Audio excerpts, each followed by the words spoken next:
Hi, thanks for joining me today. I've got a fun problem from the Putnam 2005 exam. We want to show that every positive integer n can be expressed as the sum of elements of the form 2 to the r times 3 to the s, where here r and s are non-negative integers and no summand divides another. Okay, so we want to show that we can take any positive integer n and we can write it as a sum of elements of this form here, and we have to insist that we have the property that no two elements in the sum can divide one another. Okay, so for example, if n was 23, we could have 23 equals 9 plus 8 plus 6, and all of these elements here are of this form here. And notice that no two elements of here, or no two distinct guys here, divide another. So 9 doesn't divide 8, 9 doesn't divide 6, 8 doesn't divide 9, 8 doesn't divide 6, and 6 doesn't divide 9, and 6 doesn't divide 8. Okay, we want to prove that this is possible, or this kind of representation is possible for all positive integers n. And I guess one thing I should say is about this line here, where no summand divides another, that's kind of important, because if we didn't have that line there, well then we could just choose r and s equals 0, so we're just summing up 1 a bunch of times, okay, but that wouldn't be too interesting. So we're not going to be doing, that's why we need this last bit here, that's what makes it interesting. But if you do want to have a go at this problem, pause the video now and give it a go for yourself, and I'm going to jump straight into a solution.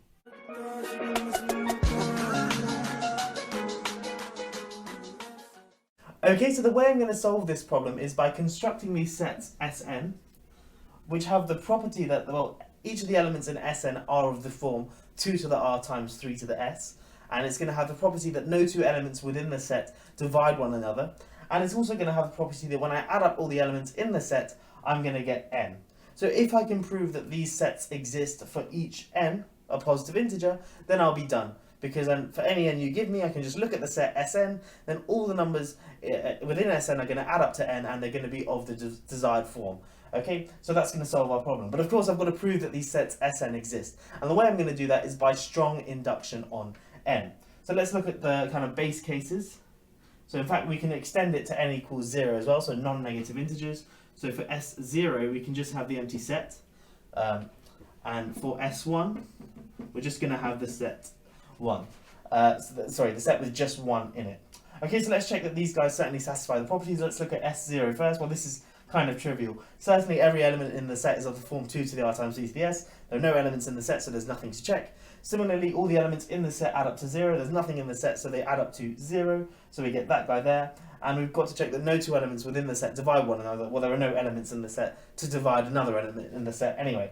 Okay, so this guy here is certainly valid. Let's check S1. There's a little bit more to check here, but nothing too difficult. Certainly, all the elements in the set are of the form 2 to the r times 3 to the s. Just choose r and s both being equal to 0. So we get 1 there, and that's the same as the 1 there. Because obviously if you add up all the elements in this set, you're just adding 1 to nothing. So you're going to get 1, so that gives us that. And we've also got to check that no two elements in the set divide one another. Well, there's only one element in the set, so we can't choose two distinct elements anyway. Okay, so S0 and S1 are kind of trivial and done. And now what we want to do is kind of construct an Sn based off of the smaller values. So suppose we have constructed valid, we have constructed valid S0, S1, and so on, all the way up to Sn minus 1. And now what we want to do is construct an Sn based off of this knowledge here. Well, what we're going to do is split this into two cases. So case 1 is a slightly easier case. This is going to be the case where n is even. Okay, so if n is even, we want to construct an Sn, and I claim that this guy here works. So Sn is going to be the set of 2 times m, where m is an element in Sn over 2. Okay, so n is even, so n over 2 is well defined. It's going to be one of these numbers in this guy here. And we've got to check that this guy here, this set here, satisfies all the properties for it to be Sn. So firstly, do all the elements in this guy here add up to n over 2? Add up to n? Well, yes, they do, because if I add up all the elements in this guy here, I'm going to get 2 times m1 plus 2 times m2 plus so on all the way up to 2 times mk. The k here is not really important. That's just the number of elements in Sn over 2. But what does this add up to? Well, this is the same as 2 lots of m1 plus all the way up to mk. But these guys are all the elements in Sn over 2. So the thing in the bracket sums to n over 2. So this is just 2 lots of n over 2, which of course is just n. So certainly all the elements in this set here add up to n. So that's fine. The next thing we need to do is check that they're all of the form 2 to the r times 3 to the s, but hopefully that's quite obvious because, well, m is in Sn over 2, so it certainly has the form 2 to the r times 3 to the s, and I'm just multiplying it by 2, so now it's going to be 2 to the r plus 1 times 3 to the s, so still of the form, a power of 2 times a power of 3. So that's fine. The last thing I have to do is check that no two elements within this set divide another. So if I look at m1 and m2 distinct, then 2m1 divided by 2m2. Okay, so essentially two different guys from this set here. It's going to be of the form 2m1 and the other one's going to be of the form 2m2. So if I do 1 divided by the other, well, that clearly is just the same as m1 over m2. But m1 and m2 are both in Sn over 2, and hence this guy here cannot be an integer. Because remember, Sn over 2 is one of these valid sets, so that means that no two elements within Sn over 2 divide one another. So this guy here cannot be an integer, so that tells us that 2m1 over 2m2 can never be an integer, and hence 2m1 can never divide 2m2. So no two elements from this set can divide one another. So that's all the checks done, so that means that Sn is indeed valid. So that means we've constructed Sn provided n is even. The next thing we need to do is just check the case where n is odd, but this is slightly trickier. Anyway, let me clean up the whiteboard and we'll continue. Okay, so the last thing we have to do is consider the case where n is odd. And like with the case where n is even, we're going to do this by strong induction. So we're going to be using these sets here to help us construct Sn. The first thing we're going to do is consider the biggest power of 3, which is less than or equal to n. So we're going to consider, so maximal t, and t here is going to be a non-negative integer, such that 3 to the t is going to be less than or equal to n. Then I claim that this Sn here works. So we're going to have 3 to the t in the set, and then we're going to take the union with 2 times m, where m is in the set s, n minus 3 to the t, all over 2. So I claim that this Sn is a valid set and satisfies all the properties we want. First thing, let's check that this guy here makes sense. N is odd, 3 to the t is odd, so we've got odd minus odd, so that's going to be an integer, an even number, so divided by 2 is going to be an integer, and we've got to check that it's a non-negative integer. Well, that follows because n is bigger than or equal to 3 to the t, so this set here is going to be one of these guys here, so that makes sense. Okay, and then we've got to check that all the elements in here add up to n, no two elements divide one another, and that they're all of the form a power of 2 times a power of 3. Okay, let's check that they all add up to n. Well, this is quite obvious, because if we add them up, we're going to get 3 to the t. I guess one thing I should point out is 3 to the t is never going to be an element already in this set here, because each of the elements in this set here are even, and 3 to the t is never even. Okay, so if we add up all these guys here, we get 3 to the t plus 2 lots of m1 plus so on all the way up to mk prime, say, and all of these guys here add up to n minus 3 to the t all over 2. So n minus 3 to the t all over 2. The 2 and 2 cancel, the 3 to the t and the 3 to the t cancel, and that just gives me n. So certainly all the elements in this set here add up to n. Okay, let's check that they're all of the form a power of 2 times a power of 3. This guy here is just a power of 3, so certainly of that form. And this guy here is 2 times m, and m we know is a power of 2 times a power of 3, so when I multiply it by 2, it's still going to be a power of 2 times a power of 3. So everything in here is a power of 2 times a power of 3.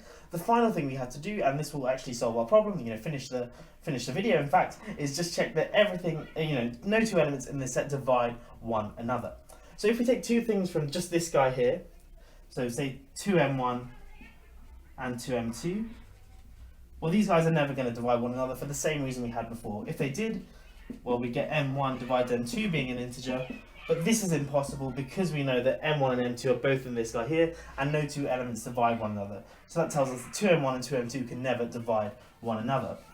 Cool, so no two elements from this guy alone divide one another, so we just need to check that no element from here can divide 3 to the t, and 3 to the t can never divide an element from here.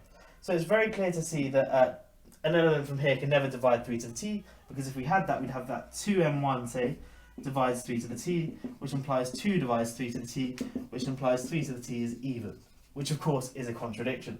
So we can't have anything from here dividing something from here, so the only other possibility is if we have 3 to the t dividing something from here, say 2m1. Okay, well, I'm going to show that this here is also impossible. Well, if 3 to the t divided 2m1, well, because 3 to the t is odd, we must then have that 3 to the t divides m1, okay?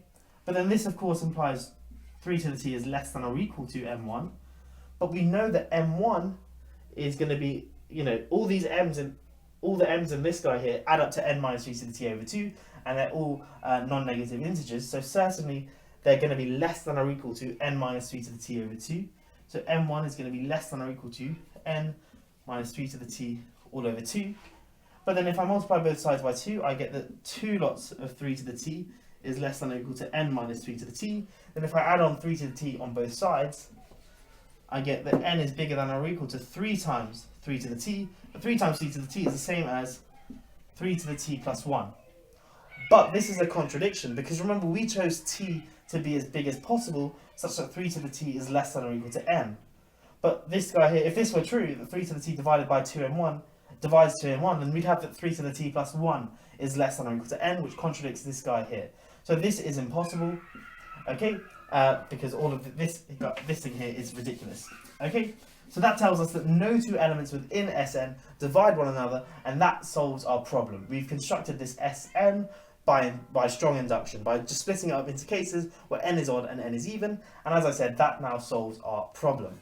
I hope that has all made sense, and I hope you have enjoyed this video. It's quite a cool, fun problem where, where it's initially stated it's like an additive problem, and it's like, where on earth do I start? But perhaps once you have the idea of, well, can I construct these sets inductively? And then, once you do it by induction, perhaps you have the idea of odd and even, then have a bit of a play around. It's certainly not something that's completely obvious from the get-go, but once you have a play around with a few ideas and perhaps a few hints as well, it's not too difficult, and hopefully the solution was relatively easy to follow. And yeah, anyway, I'm waffling now. I hope you have enjoyed this video. Thank you for watching. I'll catch you in the next one. Have a great day.